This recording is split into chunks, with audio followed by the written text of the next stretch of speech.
Hey everyone, this is Zach at FF Chalupa Batman here with another episode of Beyond the Analyst series for Triple Play Fantasy.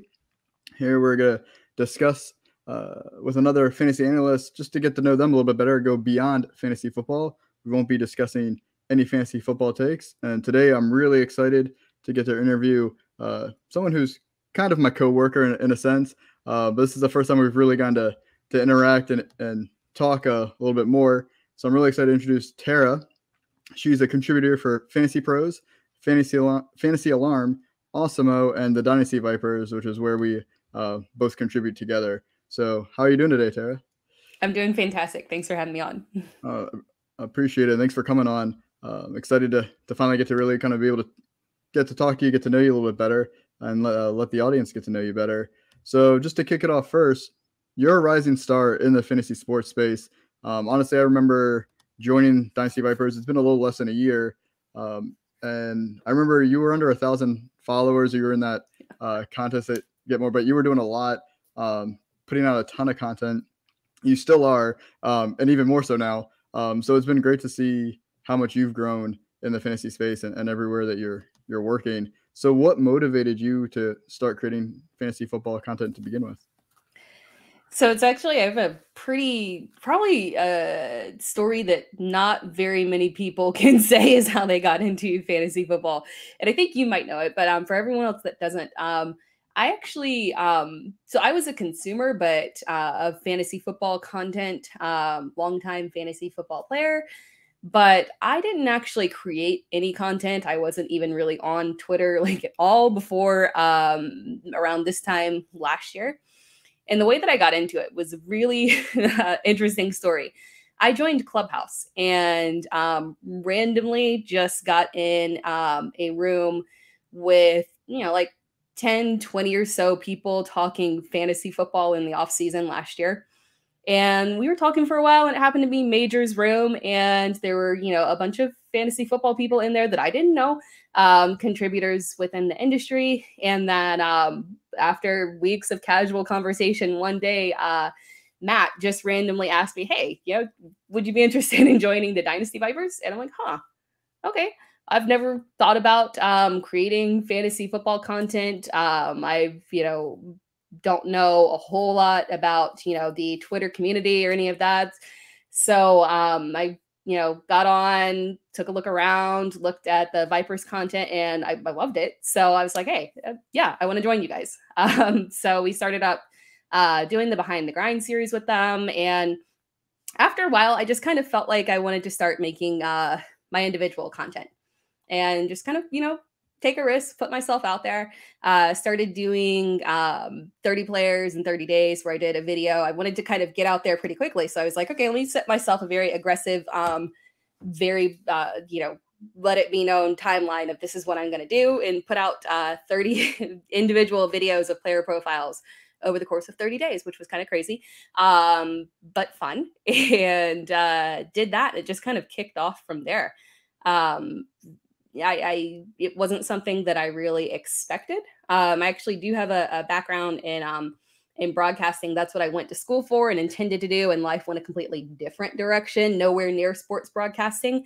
So it's kind of cool to come about it in such a random way through fantasy football. I would have never thought that would have been the way I would have gone with my path here. No, that's awesome. I appreciate you sharing your story. I feel like a lot of people, I don't say maybe they're intimidated, but some of the bigger names in the industry of like, oh, I could never do that, or like they've been doing that for so long, I couldn't do it. And it really is just like you said, you have an interest, you have a passion, and you got to be vulnerable, but you put yourself out there, and hopefully someone reads it, hopefully someone likes it. But as long as you're doing what makes you happy, like that's all it takes. So I'm glad you shared your story. And speaking of that, you put out a lot of content on TikTok. Which I think is awesome. I think it's a very untapped right now. I would say there's some out there, but not a whole lot of quality. I really enjoy your videos. It's a new space. A lot of opportunities still to go, but how much time like does it take if you want to like just create a single TikTok? This is someone from, I've never created a TikTok myself. I feel intimidated by it, but how much time does it take you to create one of those videos?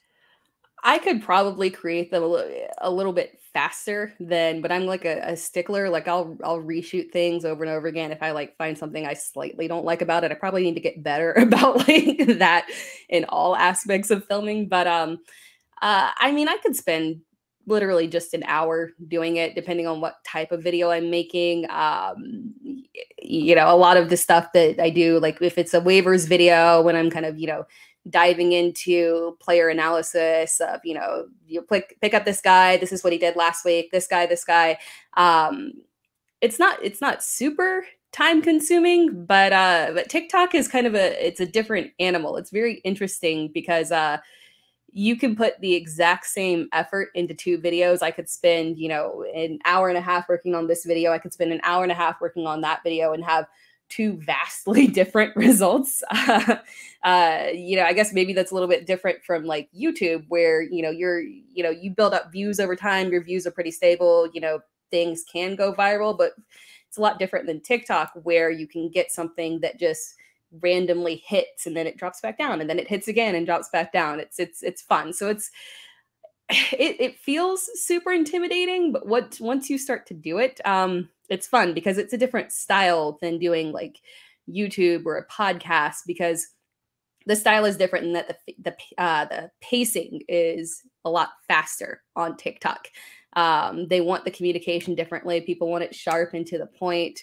And it gives you an opportunity to do something in terms of short content that's very different and very interesting. The TikTok lives are probably my most favorite part of TikTok because they're wild. They're extremely wild. It's a lot different than doing like a live YouTube show. You do a live YouTube show, even very popular channels, you know, you're sitting there and you've got viewers and they're maybe having conversation in the chats with each other, asking a few questions every now and then. You got a lot of people that are watching and not really, they're watching to consume it. They're not really watching to like ask questions or interact with you. But kind of when I'm doing a TikTok, if I've got anywhere from like 100 viewers to 400 viewers, people on TikTok want to talk to you. They expect that when they're in a TikTok live commenting with you, they're having a conversation with you. So they're all asking questions. Like I could be sitting there for an hour doing start sit questions and get like multiple hundred questions, answering like multiple hundred start sit questions, which is kind of ridiculous and kind of crazy, just kind of rattling them off. You don't have a ton of time to think. And then, you know, even though it's like 100 questions or more than that, really, even though it's hundreds of questions, I still think about it. Like later on in the day, I'm like, crap, I told that guy to start to sit Dawson Knox. I should have done that. I feel bad about that, but it's cool because it just gives you a different way to kind of develop those skills in terms of how you're communicating with audiences and getting rapid fire in terms of Q&As and being able to interact and answer questions. No, that sounds awesome. Do you feel like TikTok is your favorite way to put out content, or do you have a preferred medium? I do like TikTok. I don't know if I don't have a preferred. I like visual. I like camera. I do like podcast. I probably wouldn't do an individual podcast without a video component, but I think a lot of people right now, they're all doing it combined. You know, you're shooting the video for them, you're putting out the audio. So I don't think I favor it. I do like short form a lot better than long form, maybe, just because I like to get a little creative with it. Oh, that's great. It feels like the content out there is getting a lot more diverse. It's not just articles. It's not just a hour-long podcast or even a 2-hour or even pre-shows on Sundays for 3 hours. Like you said, you're on TikTok doing TikTok live. Like that was unheard of even a year ago, probably. So I think that's great that we're pushing the boundaries of how we put out content, because we have a very diverse group of people consuming our content. So any way we can get it out there is fantastic. So I know you're a big Clemson supporter. If you guys are watching on YouTube, you'll see the Clemson in the background. If you're listening, then you'll have to trust me. She's got Clemson memorabilia in the background. But do you have a favorite player while they were playing college at Clemson? So I love this question because I always think about it like I always think of guys that are in the NFL. So you've got, you know, a very talented group you can choose from. But if I'm thinking about specifically when they were in college, CJ Spiller. I know he probably broke a lot of fantasy hearts of people when he was actually in the NFL. But CJ Spiller in college was just, man, it was dynamic. I remember when he stepped on the field for the first time, it felt different. You know, those players where they get that first carry and you look at them, you're like, whoa, that's a little bit different than the guy before you. Yeah, he was just so much fun to watch. And then when he played with James Davis, who I think played like maybe a couple years, in maybe, I don't know. Was he Buffalo too? He played a couple of years in the NFL.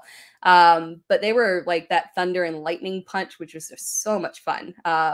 Being able to have those two different guys that were just kind of extremely, extremely dynamic. That was back when our run game was really the preference. We were a little bit shaky at quarterback back then. So having those guys, those speed guys, the CJ Spillers, Andre Ellington types were really our bread and butter right there. I get that. I went to Virginia Tech myself, so then ACC. Well, we're still ACC, but we weren't before. So I was there with the ACC, and that was when we were actually good. This is now. It's been a little bit since I was there, but I totally get that. And there's definitely some players that are just very dynamic. When you're seeing them live in college, it gets a little different in the NFL, but that's exciting. So now I'm going to kind of now spin it forward, like your normal question, like you said. So did you have a favorite Clemson alum in the NFL then that you got to watch?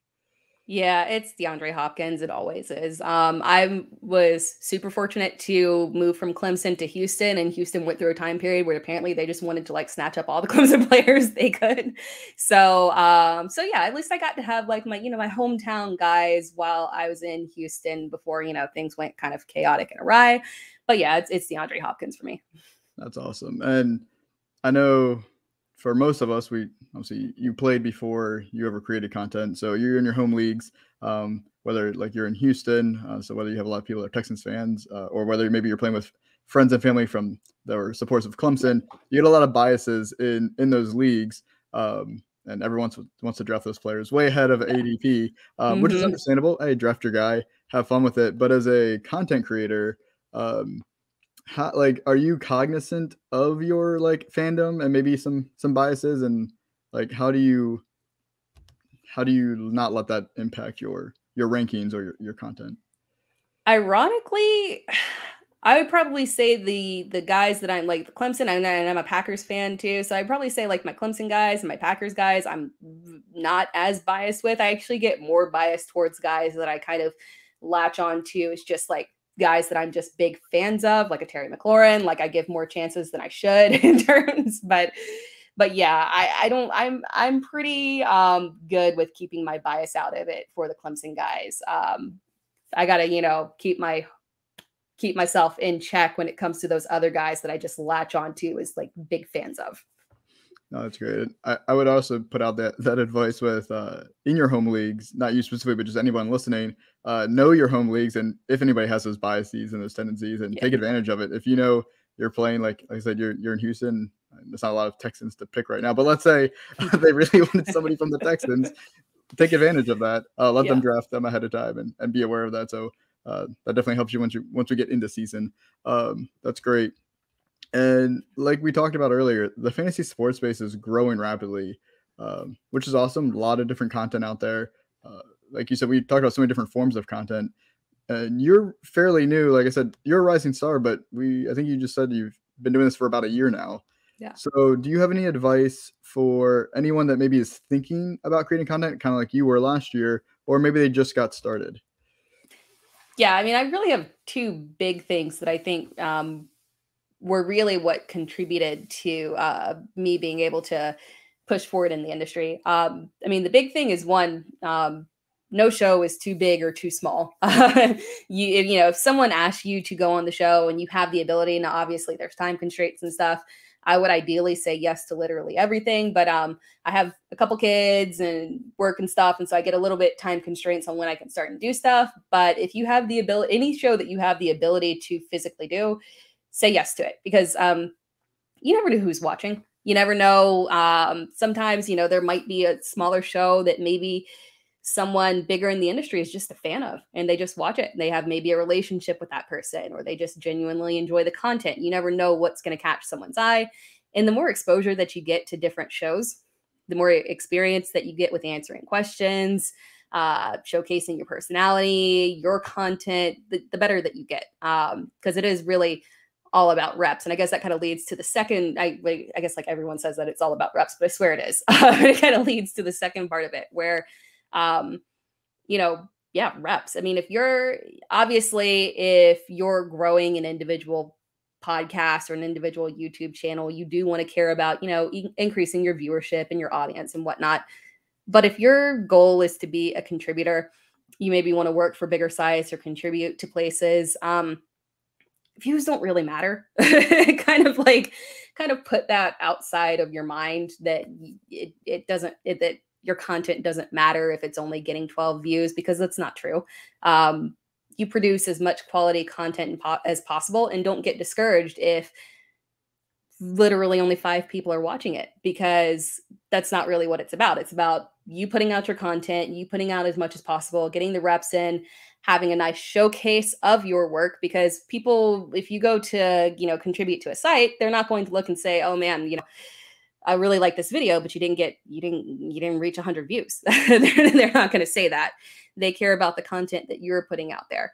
So you want to have that body of work. You want to showcase that, you know, even if it's not over a long period of time. For me, I didn't have a lengthy period of time that I could point to and say, here's all of this content that I've had in my expertise over the years. I said, no, I have to counteract that by doing as much as humanly possible. So I'm just going to put out a ton of content to showcase that I do have breadth of knowledge, and showcase, you know, what I can do and my personality and in my style.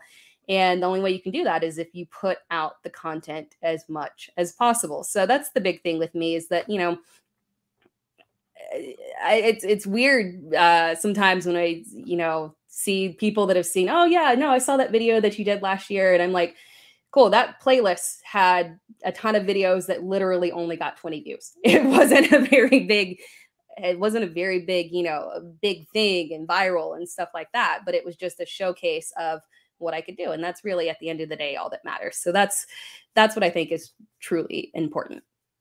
That's wonderful advice. And I think a lot of people need to hear that and need to understand that. One, just take the plunge, have fun with it, be vulnerable. But I guess like you said, support yourself too. Don't worry about all the clicks, all the views. Yes, that's wonderful. And yes, if it's your own business, you need that to monetize. But as long as you're helping one person, at least that's for me, that's really all I care about. Just putting out the best quality you can and have fun. Well, thank you. And so that was the last of like we'll call them the serious questions I had. I have some rapid fire questions if you're game for them. I am always. All right. So we're mixing it up from, I had a list before, so people are listening. These are going to be different than the previous questions you heard from the last episode, but I had to change it. Can't get you guys too comfortable, keep you on your toes. So I would say not really controversial like the other ones, but it'll be fun. Is it pronounced GIF or GIF? GIF. Yeah, right. GIF. All right. That might be the most controversial one I put on here. Yeah. Is cereal a type of soup? No. And I weirdly don't eat cereal now. I think I kind of like over cerealed myself as a child. So no cereal for me. It's not a soup. Not a fan. All right. So you have young kids. So I'm sure you've watched a lot of Disney movies, whether it was during your own childhood or even now with your kids. So do you have a favorite animated Disney movie? So my 2-year-old is obsessed with the Cars movie, Cars everything, well, Cars in general, but the movie, he loves, you know, he has Cars shoes, Cars t-shirts, Cars everything. So that's probably the one that we sit down and watch the most. My oldest is anti-cartoons. I haven't figured it out. He's very into Avengers, which someone might say like, your oldest is 5. That's questionable parenting. Your kid watches a whole bunch of Avengers movies, but it's what he loves. I wish that we could sit down and watch like Mulan. I would love that if we could like sit down and watch like classic Disney movies, but unfortunately he really wants to see, you know, Iron Man and Spider-Man and Hulk. That's great. Now is it Cars 1, Cars 2, or Cars 3, or all of them? Oh, he doesn't care. So I just put on Cars 1 the most probably. That's great. Yeah, no, I have a 2-year-old and a 5-year-old myself. So I try to get the rotation going, but every once in a while you might get stuck in a movie for like 3 weeks or something. Yeah. So I understand that. Luckily, they're mostly pretty good. Uh, if you could time travel, would you travel to the past or travel to the future? I would travel to the past. I'm weirdly obsessed with period films and period series, stuff like The Tudors and like the Boleyns and Henry the Eighth and all that good stuff. So like I think I would ideally, like if there were like no consequences or anything, I would travel back to then and like kind of experience that time period. Something about kings and queens and all of that, just kind of very interesting. That does sound interesting. I don't know which I would choose, honestly, but I like that answer. And my last one for you. So I'm sure you've made a lot of PB&J sandwiches, Yes. especially with the kids. So when you make a peanut butter and jelly sandwich, is it smooth or crunchy peanut butter? This is for you, not for the kids. So for me, it would have to be smooth. I'm very weird. I'm probably the only person in the world that doesn't like jelly. I don't know why. It's something, I don't know. It's a consistency thing. But I can only eat smooth peanut butter too. I don't like crunchy peanut butter. So yeah, that's my So answer. if it's no jelly, is there anything else with the peanut? Or is it just bread and peanut butter? It would just be bread and peanut butter, but I would just at that point resort to like peanut butter crackers or something. Fair enough. So then I guess when you're making for the kids, then what's the proper order of ingredients for you as you're constructing a sandwich? So smooth peanut butter for them too. I put the peanut butter down first, and then and I don't double dip. That's one of the things that like irritates me. I would get like I do the squeeze jelly. I do the squeeze jelly, so you don't have to like double dip into like a jelly jar and stuff like that. But peanut butter first, then jelly. Close and cut. See, I do similar, but I do peanut butter on both, like on one side of the bread and then the other side of the bread as well, and then jelly in the middle, so the jelly doesn't seep through the bread. Smart. That's my go-to for peanut butter and jelly.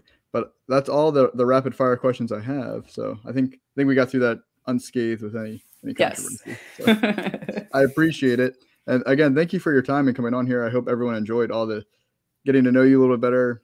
You shared a lot of great advice. If you don't mind, can you, I guess, plug some of your content, tell everyone where they can find you and hear all your wonderful advice? Yeah, for sure. I mean, best place to find me is on Twitter. It's Tera Time. I put vast majority of my content that I do out there. Main thing that we've got going on right now, Dynasty Viper stuff. I mean, we got stuff coming out weekly. We have a show, so the Tuesday night show is at 10 p.m. Eastern time, I believe. And we'll have more shows coming out as the off season is progressing. And then you can find my stuff. I'll be doing player stuff as well. I'm going to go back to TikTok videos. I took a little break over the past few weeks or so because I got sick, and then I just kind of like, I don't know, had a tough time recovering from that. But yeah, I also have a TikTok as well. Made my own TikTok. Vast majority of my TikToks you can find on the Fantasy Pros TikTok channel, but I will be posting some of my own. Same username, it's Tera Time. I'm going to try and keep everything nice and easy to find there. But yeah, if you could follow me on there, that would be awesome. And then just on Twitter as well. Great. Yeah, definitely make sure you go follow Tera on TikTok, also Twitter, but especially TikTok. A lot of great content coming out from her there. So this is Triple Play Fantasy. You're either watching this on YouTube, go ahead and like the video, subscribe to the channel. We have so much content coming out this offseason, and not just football. So if you're a fan of basketball and baseball, we got you covered too. If you're listening to this on the podcast, go ahead and make sure you're following the podcast. That way you don't miss any episodes. We come out every Monday morning with these interview series, but there's also other content coming out on this channel as well. So thank you for your time, Tera, and thank you for everyone watching and listening. Have a great day, everybody.